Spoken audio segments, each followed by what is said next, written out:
have to be creative in your ways. And it's more of, you get to spend more time with the patient as opposed to going in, doing vitals, getting your assessment and leaving. Like, this is more one-on-one. You're with the kid, you're there, you're attending appointments, you're spending time with them. It challenges you to be creative. Hey everybody, welcome to Stronger Than You Think, a podcast by Youth Villages, and I'm your host, Sam Coates. In each episode, you'll hear a story of passion and resilience from an employee of Youth Villages, one of the top children's behavioral and mental health organizations in the country. Children with emotional and behavioral challenges and their families face unimaginably difficult circumstances, and it takes a committed, well-trained, and supported person to show up for these children and youth every day to help them find their path to well-being. Join us to hear from individuals as those on the front lines of this work as they talk about their career journeys and how their own personal experiences fuel their passion, making a difference every day. Our guest today is Lyndsey Lewis. After growing up and seeing her aunt battle cancer, Lyndsey said that she wanted to be a nurse since she was a young child. But her career didn't start easy. Lyndsey had dropped out of college and then one day decided she would go back and give it 100% and get her nursing degree. She would then finish first in her class. Lyndsey then came to Youth Villages, where she says she gets to see the impact daily with the kids. Lyndsey is now the nurse manager with Youth Villages at the Residential Rose Center. Before we get going, at Youth Villages, as you know, there are several different programs that each guest may reference. Today, Youth Villages residential programs help girls and boys ages 6 through 17 with serious emotional, mental, and behavioral issues on campuses in Tennessee and Georgia. Our goal is to provide specialized therapy and support so that youth can overcome challenges and go home or to less restrictive care as quickly as possible. Now, let's get to this week's episode. Lyndsey, great to see you. You too? What's it feel like to get your own podcast? Crazy. I never thought I would be here. Look at you now. Yes, I'm going to be a superstar.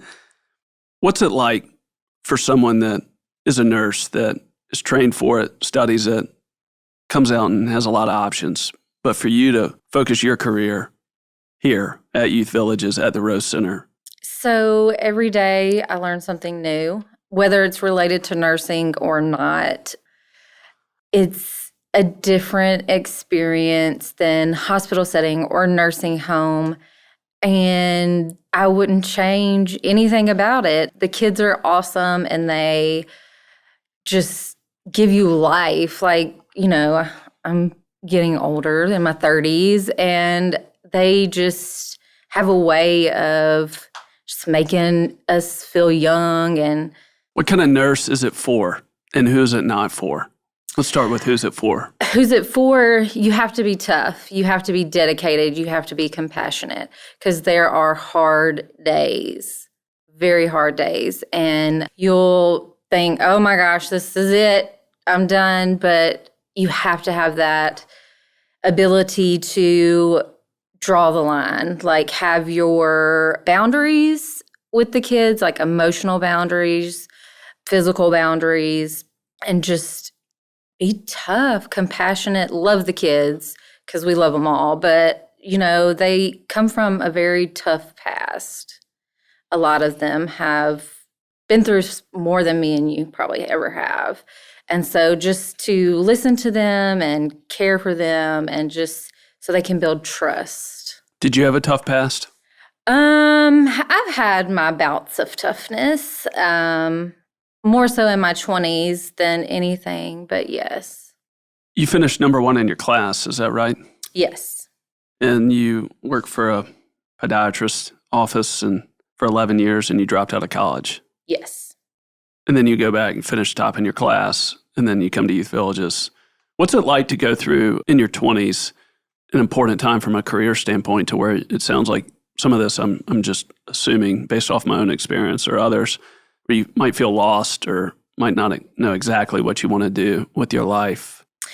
So when I made my mind up to go back to school, I gave it 100%. Working 40 hours a week, going to school 40 hours a week, It's very difficult. It's very challenging. And trying to maintain a life also outside of both of those things. I just got in there, I dug in, and I wasn't giving up. I was going to give it my all, and I was going to finish. Was that just a choice? Yes. Because what would have happened if you didn't make that choice? I would still be in the podiatrist's office, working 9 to 5, cutting toenails, Yeah. not doing great things with kids. Is life better this way? Yes. Because you see the impact? I do. I do see the impact daily with the kids, even if it's just you made me smile today, or thanks for listening. You're supposed to be there. Who's it not for? If you're looking for the contemporary nursing, this isn't for you, because we don't do standard nursing things all the time. I mean, we do med passes, we bandage boo-boos, things like that, but this is definitely way different than hospital nursing home setting. So you're saying it's just not the standardized way? No. That somebody might think. You're going to be more challenged. Yes, every day. We talked a little bit about that a few minutes ago, but can you elaborate on maybe the dynamic aspects of the work, or the different challenges, or just, the different types of responsibilities, all the different things that you're kind of a part of? So in a regular setting, you don't have to think outside the box. With us, kids are creative, and we deal with kids who have traumatic past, who have self-harm issues, things like that. So we have to think outside of the box, because they are always outsmarting us, outwitting us. Who knew you could use something to self-harm with, a Band-Aid paper? So it's just, you have to be creative in your ways. And it's more of, you get to spend more time with the patient as opposed to going in, doing vitals, getting your assessment and leaving. Like, this is more one-on-one. You're with the kid, you're there, you're attending appointments, you're spending time with them. So it's very different, and it challenges you to be creative. Do you have to build a relationship with the child? Yes. As the nurse? As the nurse. You can't just do the work? No. Why is that? Nurses are, the caregivers, the compassionate ones. So kids tend to lean towards us more so, than anybody else. So we are there from the moment they walk through the door. We are asking them questions. Hey, why are you here? What can we do for you? How can we help you?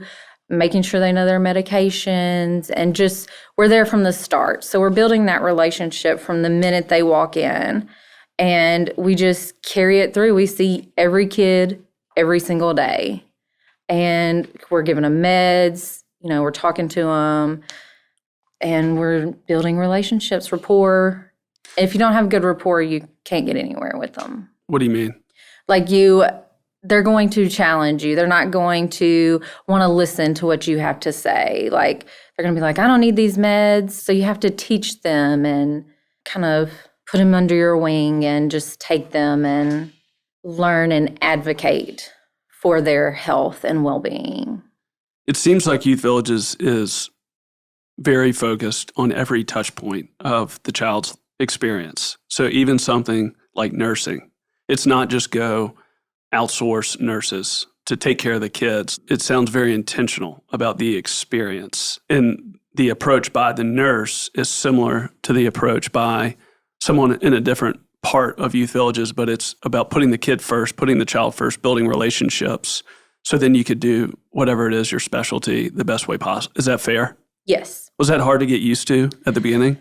It was, but I'm kind of a people person, and I like to get to know the kids and, their background. And so I read their referrals before they even come in. So I do have kind of insight into what they're there for. And so just putting a face with a name and just really seeing them as a person and not judging them off their past.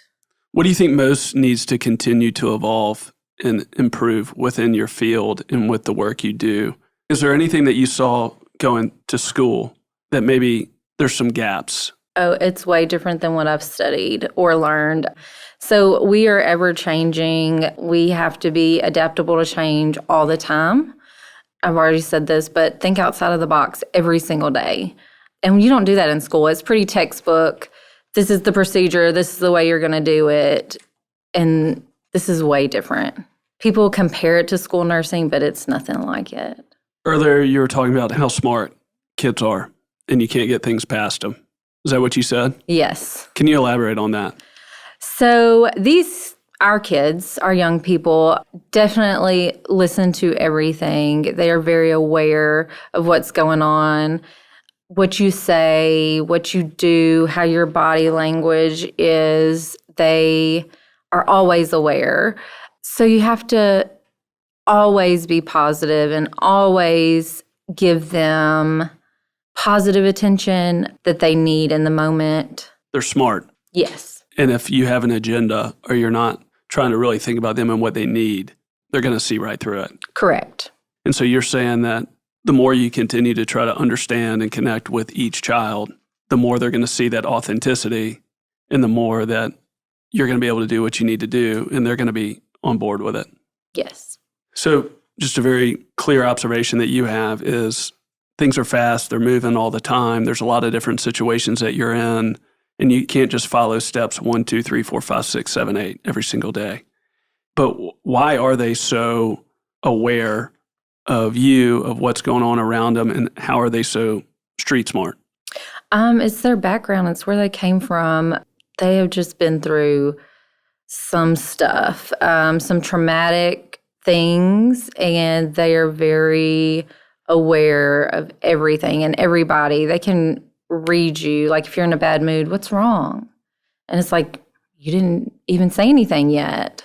They just know. They were like, where are you going today? Why are you dressed up? Because, scrubs is usually our go-to, but they know everything. Like they just pick up on any emotion that you have. So always being positive puts off positivity onto them.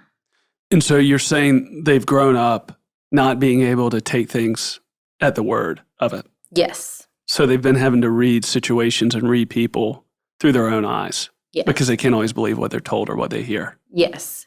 And our kids have a hard time believing and trusting us. So it's like, I'm going to bring you a Band-Aid. No, you're not.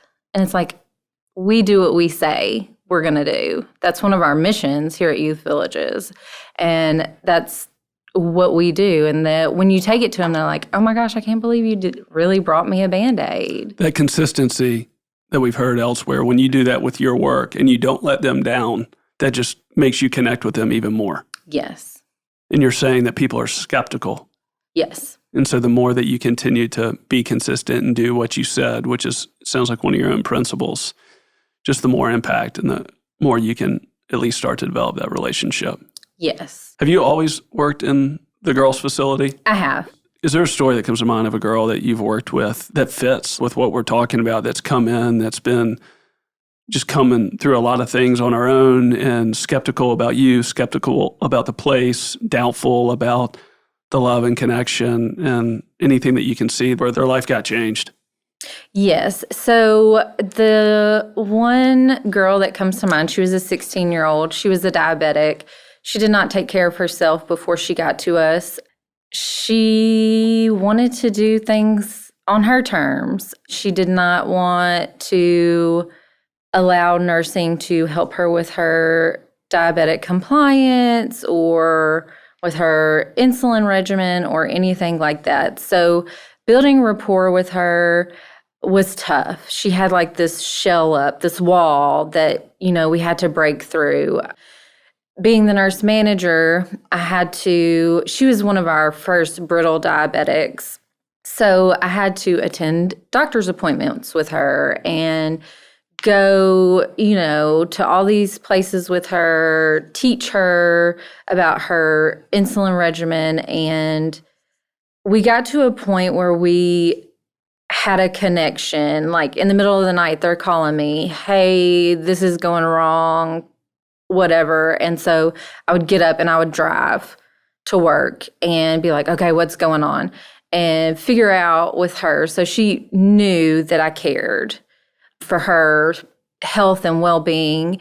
And before she left, we weren't on the greatest of terms. She was a teenager. She had, problems. She had come from a terrible past. And so, she got to the point where she was like, okay, I can take care of myself. They've taught me everything. And we weren't on great terms when she left, but she has since sent me a letter and stated how I helped her, how I was able to teach her and how appreciative she was for the service that we gave her. And it is so emotional because one of the toughest kids that we've probably had in a long time was able to put her feelings into words and tell us, thank you. When was that? It actually hasn't been that long ago. It's probably been about 6 months since she reached out. She discharged probably over a year ago. And within 6 months, she had reached out to me and told me how grateful she is that I was in her life. Has the work ever gotten so heavy or hard that you thought maybe you can't do this? No. Why is that? These kids, they are amazing. And I wake up every day wanting to come to work. There's never a day that I'm like, oh, I have to go to work. I have kids of my own, but these kids are brilliant. They're creative. They teach me something every day. And I love it. What is it that you love? I love that our missions and values we have at Youth Villages. I love that we do what we say we're going to do. We try and get children back to their families because that's, the best environment for them. I just love being an advocate and teaching them things that they have never learned. Even outside of just being a nurse, we had one kid who came in. She was like 12 and she didn't know how to write her name. She didn't even know how to spell it. So me being me, okay, we're going to do this. And within 3 days, she's writing and spelling her name. Your aunt, was it breast cancer? She had ovarian and breast cancer. Okay. Did this get instilled with you at a young age? It did. So in kindergarten, career day, I always dressed up as a nurse, and then she got sick.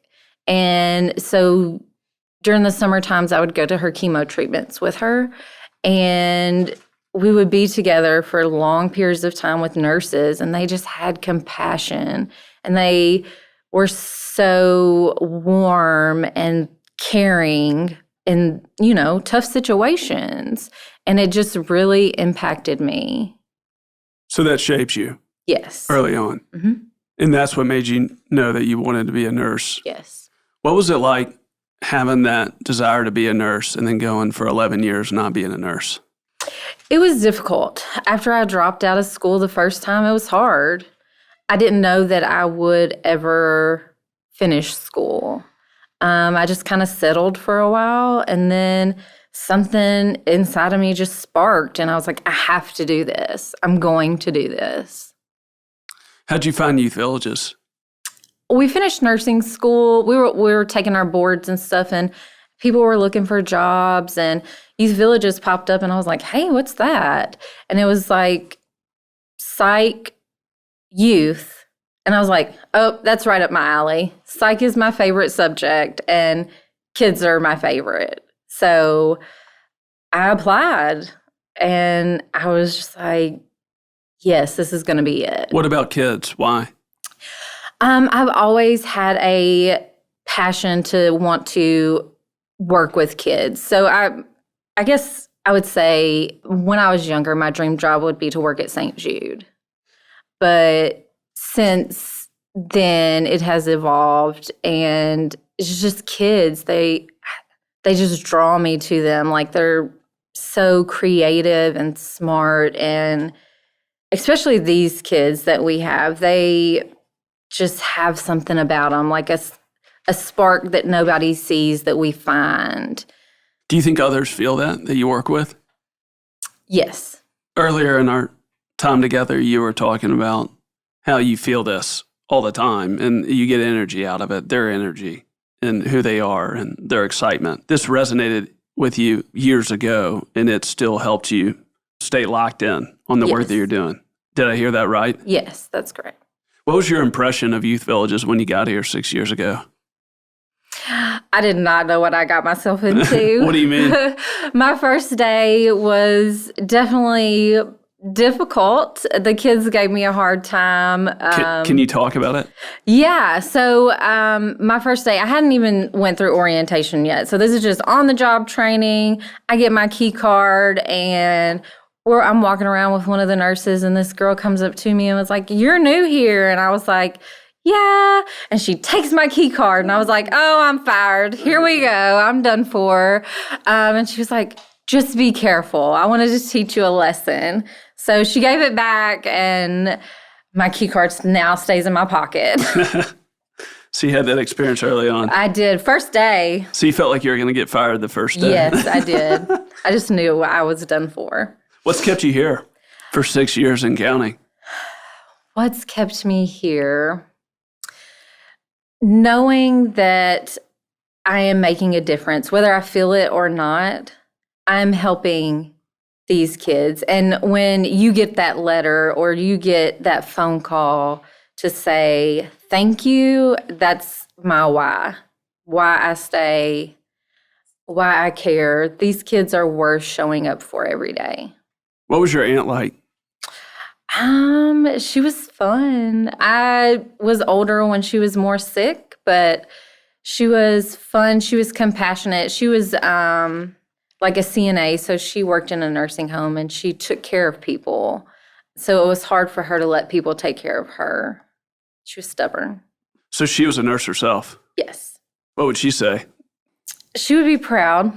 I know she would, because I always told her this. I wanted to do something in the nursing field. She would definitely be proud. You said there's 9 other nurses that work with you under your leadership? Yes. What are you most proud about them and what they're doing each day that may not get the recognition it deserves? They are innovative. They are always finding ways to do something different, do something new, try something. I have a really great group of nurses.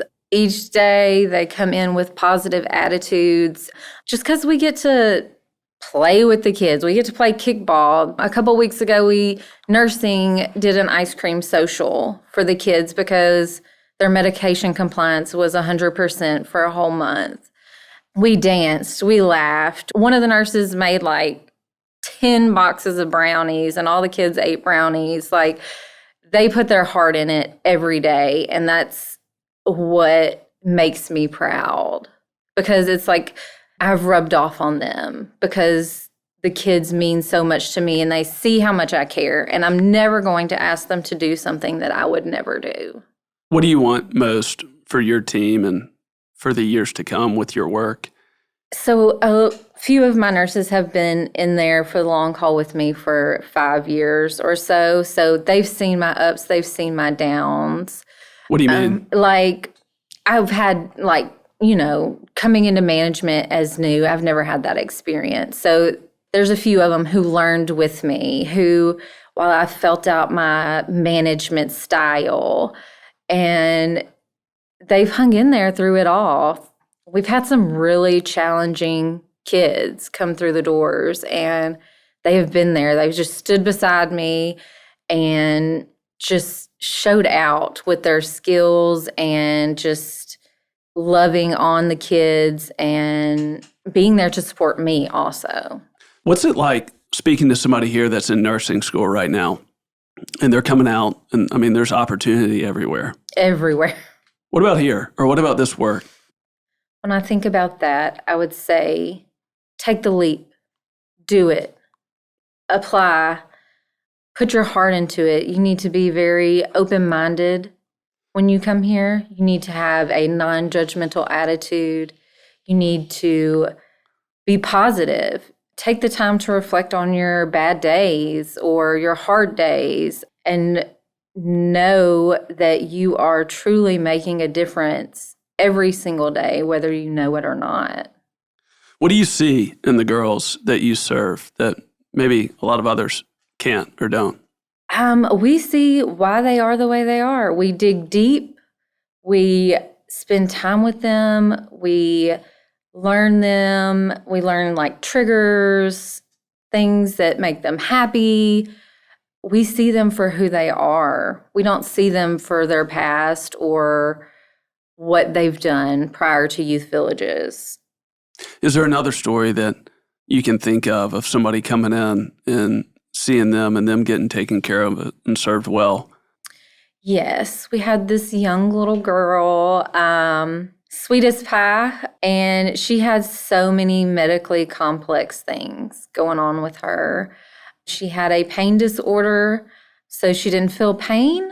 So we were able to expand our knowledge. Things I've never heard of, I've learned with this kid. She had many different complexities, and we were able to just dive in. My whole team, we just dove in and we learned everything about what was going on with her. They never shied away. We gave it 100% every day we were with her. She was more of a one-on-one care, like nursing care. So one of us was with her every day, and she could be so difficult with her challenging behaviors, plus her medically complex issues on top of that. But we expanded our knowledge, and we learned a lot from this kid, and she's doing well. We heard from her not long ago. I read where you said that you enjoy the challenge and yet rewarding experience of working with our youth. That story right there, you said there were things that you hadn't seen before, but your whole team jumped in. And it seems, I can say this in my own life, and it seems like I know this in a lot of others, we want convenience. We want things to be easy. Is there anything that you can say as we close about, even though it might be harder, even though it might be more challenging, why it's worth it to do whatever needs to be done to figure out how to give the person what they need? It is challenging. It is hard, but it is so rewarding.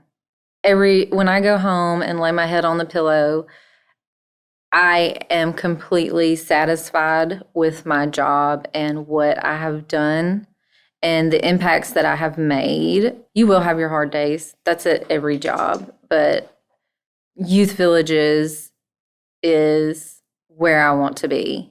It's amazing work that we do, even dealing with all the bad stuff, but the good stuff outweighs all of that every day.